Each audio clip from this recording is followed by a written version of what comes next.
Bismillahirrohmanirrohim. Kaum Saleh sibuk bekerja keras untuk mewujudkan kesejahteraan bagi manusia. Mereka adalah orang-orang yang mendapat hibah dan menghibahkan. Mereka mendapatkan hibah berupa kemurahan Allah Azza wa Jalla dan rahmatnya, untuk kemudian menghibahkannya pada fakir miskin yang hidup tercekik.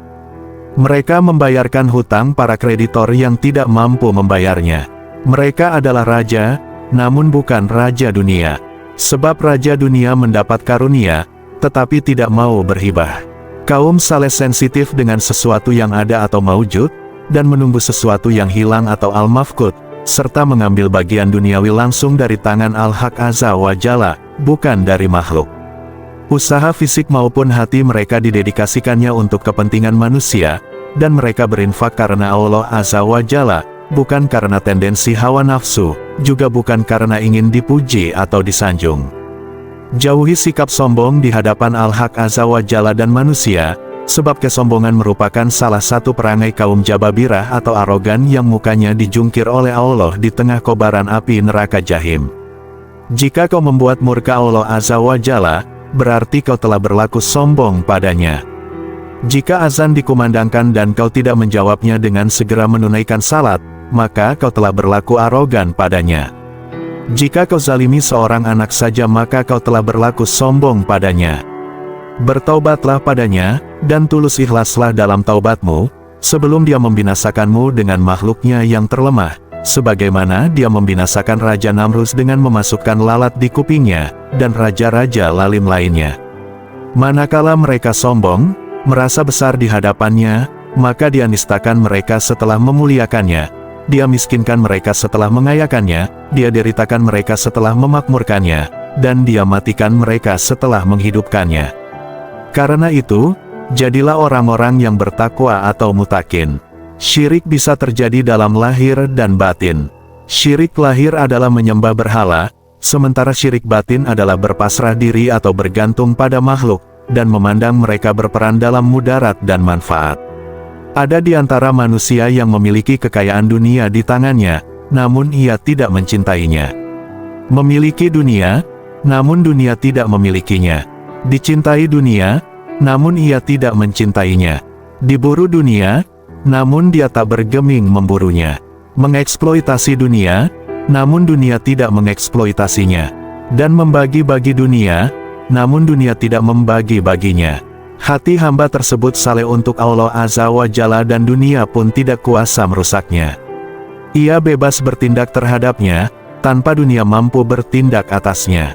Tentang hal ini, Nabi Shallallahu Alaihi Wasallam bersabda, sebaik-baik harta adalah harta saleh, milik orang saleh. Seolah beliau ingin mengatakan tidak ada kebaikan di dunia, kecuali bagi orang yang mengatakan begini dan begini.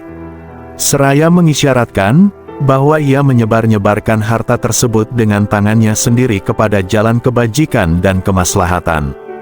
Tinggalkanlah dunia di tangan kalian untuk kemaslahatan anak-anak tanggungan Al-Haq Azza wa Jalla, dan keluarkanlah dia dari hati kalian. Tentu hal ini tidak akan mudarat pada kalian, dan kalian pun tidak akan kehilangan kenikmatannya. Sebentar lagi kalian akan pergi, dan ia pun akan pergi juga menyusul kalian. Wahai pemuda, janganlah merasa cukup dengan pendapatmu sendiri, hingga tidak membutuhkanku, sungguh kau akan tersesat. Barang siapa yang merasa cukup dengan pendapatnya sendiri, maka ia telah sesat, hina, dan hilang. Jika kau sudah merasa cukup dengan pendapatmu sendiri, maka kau telah mengharamkan hidayah dan perlindungan atau himayah, sebab kau tidak mencarinya dan tidak pula masuk dalam lingkaran sarananya. Engkau mengatakan aku tidak membutuhkan ilmu para ulama. Engkau mengaku memiliki ilmu, tapi mana amal nyatanya? Apa pengaruh pengakuan ini? Dan sampai di mana kebenarannya? Sesungguhnya kesahihan pengakuanmu atas ilmu hanya bisa dijelaskan dengan realisasi amal dan keikhlasan, serta sabar menghadapi bala cobaan. Lalu engkau tidak berubah-ubah, juga tidak takut dan mengeluh pada makhluknya. Kau buta, lalu bagaimana bisa mengklaim dirimu melihat? Engkau tidak paham. Lalu bagaimana mengaku paham? Bertaubatlah atas pengakuan-pengakuan bohongmu ini pada Allah Azza wa Jalla, dan teruslah bersamanya, jangan bersama selainnya, berpalinglah dari segala sesuatu, dan carilah Sang Penciptanya, jangan ikuti orang yang hancur dan binasa. Engkau harus mengarantina nafsu dirimu sampai ia tenang dan mengenal Tuhannya, baru ketika itulah, engkau boleh menoleh pada selainnya, seriuslah menginginkannya, mohonlah persandingannya di dunia dan akhirat.